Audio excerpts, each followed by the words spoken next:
What Margot Robbie just revealed about becoming Barbie is insane. There is no person right now who does not know Barbie. It's relatively impossible to not see it or talk about it. Barbie, by Greta Gerwig, is declared the movie of the summer 2023. It made $155 million in its first weekend alone at the box office. Margot Robbie plays Stereotypical Barbie, who journeys from Barbie Land to the real world and explores what it means to be human. She is accompanied by her slightly dim lover, Ken, Ryan Gosling, who discovers, well, the system of patriarchy. Robbie's performance as Barbie is unlike anything we've seen from her before. It's almost as if she's made of plastic, from her perfectly coiffed blonde wig to her deadpan doll demeanor to her beautiful high-arched Barbie feet. And it wasn't the only transformation Robbie went through while filming Barbie. She also let the doll inside her head. In fact, when queried by Australian presenters about the multiple meanings of the word Barbie, the Aussie forgot that a Barbie is, of course, a barbecue in Australia. "Oh," she said as she realized what had happened. "I'm so Barbie now that I can't even." The actor's transition into the Mattel doll that we all know and love was quite amazing. But there are also a lot of things we still don't know that Margot Robbie revealed not long ago. Margot Robbie chose the project as a producer first. In retrospect, it's difficult to imagine anyone else playing Barbie other than Margot Robbie. Robbie originally intended to be merely a producer on the project. Director Greta Gerwig was always who I wanted to make a Barbie movie with, she explained to Teen Vogue. When she came on board, I told her, I'm very passionate about making this as a producer, but I don't have to play Barbie or be in the movie in any capacity. In truth, Robbie had another actress in mind to play the titular role. Gal Gadot is Barbie energy, Robbie explained to Vogue. Because Gal Gadot is impossibly beautiful, but you don't hate her for it. Because she's so truly sincere and energetically kind that it's almost dorky. It's like immediately before you become a jerk. However, Gadot was unable to appear in the film. Fortunately, Gerwig was certain that Robbie would be the ideal Barbie, and she crafted the script with her in mind. "She wrote an amazing part for me, and I'm very grateful," Robbie told Teen Vogue. Robbie had to do quite a bit of preparation for the role. Margot Robbie had to work hard to get into the Barbie mindset before filming began. "I suppose I mentally began becoming Barbie as soon as I read the script," Robbie explained to Teen Vogue. Then she began her study, going to Mattel headquarters to learn more about Barbie's origins. "I also did watch, Barbie documentaries, and I did read about the creator, Ruth Handler," she explained. She even viewed a couple of Barbie's YouTube vlogs. Robbie also adorned her trailer with lots of pretty pink furniture and nostalgic collections to keep her mood upbeat and Barbie-like throughout the process to get into the Barbie mindset. "I went all out for this character of Barbie," she explained. Robbie chose a Barbie-like perfume to finish her transformation. "That's always the last thing my character does. As soon as I put on my character's perfume, I was like, okay, ready," she told Teen Vogue. Robbie had to change her voice to play Barbie. Margot Robbie had to abandon her natural Australian accent and her relatively husky voice in order to play the renowned doll. I would ask her 73 questions. No way. Yeah.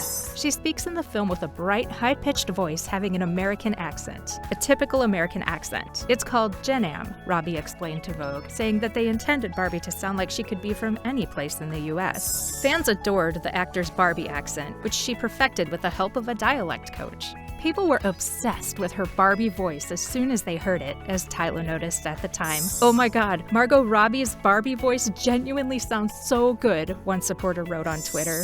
Robbie also made a point of changing Barbie's voice throughout the film. Robbie started from the outset that everything is very definite. "There is no second thought," she continued to Vogue. "There is no doubt." Barbie's voice deepens and grows less confident as the figure learns more about the outside world and begins to have more human thoughts. Margot Robbie had to practice a lot for perfect Barbie feet. The now iconic scene of Barbie stepping out of her heels only to remain perched on her tiptoes was one of the first clips we saw from the Barbie film. After all, Barbie's heels are never in contact with the ground. The shot captivated viewers. "I need to know everything about this shot," Chrissy Teigen tweeted. "How many takes? Whether she grasped onto something, if she was harnessed, is the landing mark sticky? Are those her feet? Who did the pedicure? This is essentially a documentary on one photo.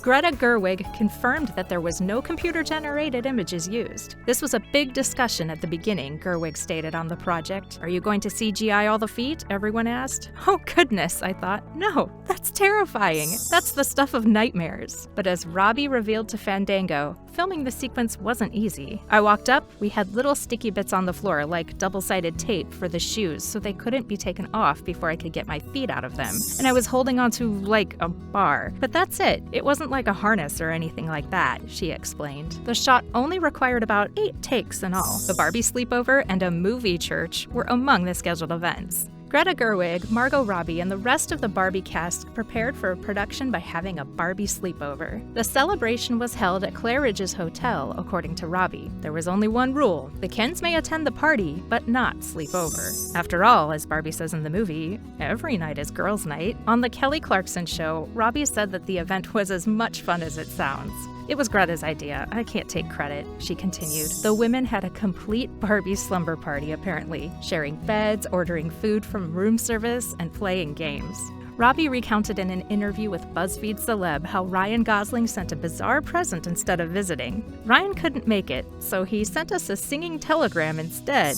Robbie remembered answering the door to an elderly man dressed in a kilt, who then acted out a scene from Braveheart and played the bagpipes. It was absolutely hilarious, she remarked. Robbie went on to say that the cast also went to movie church every Sunday, where they saw one of Gerwig's Barbie influences on the big screen. Was this a movie or a long party? Because we are extremely jealous. Robbie learned how to play a character with no inner life. One of the most difficult aspects of Margot Robbie's preparation for the role of Barbie was figuring out how to depict a living doll. You may have noted that towards the start of the film, Barbie doesn't appear to have many deep emotions or ideas, almost as if she were plastic. All due to Greta Gerwig, who suggested Robbie listen to an episode of This American Life about a lady who has no introspection. You know how you always have a voice in your head? She doesn't have that voice in her head, Robbie explained to Vogue. In an interview with Rolling Stone, Gerwig went into greater detail. Margot and I talked a lot about finding this place where it's not as much that she's not smart, but that she doesn't have an interior life at first, the director explained.